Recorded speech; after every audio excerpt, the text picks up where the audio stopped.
Saskatchewan for those 4 years we were there.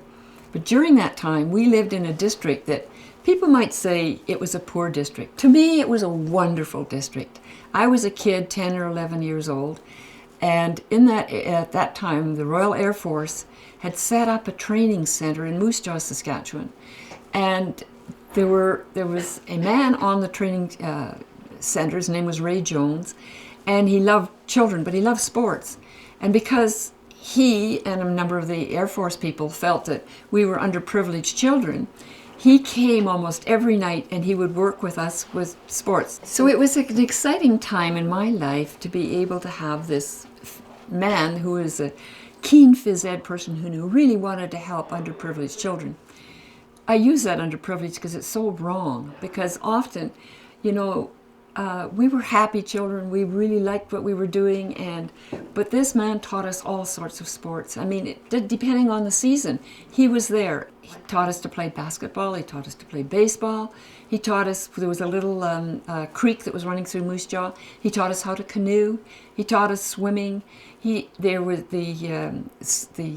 city had built what they called an natatorium, so there was a great swimming pool there and a gymnasium. And so he would arrange for us to go there. We walked everywhere, so I guess we were really physically fit. But I think I fell in love with sports because of him. It wasn't sports in the sense that you had to win. It had nothing to do with that. It was to play the game. And when I look back now, I think that it was such a great way to teach young people, because no child was ever left out. All the children in the community could come to the center, even to the point of teaching us dancing. I don't think I thought about it as being healthy at that time, but I do now that I'm older. I think how lucky I was, because I had such a good foundation of sport and of physically being involved.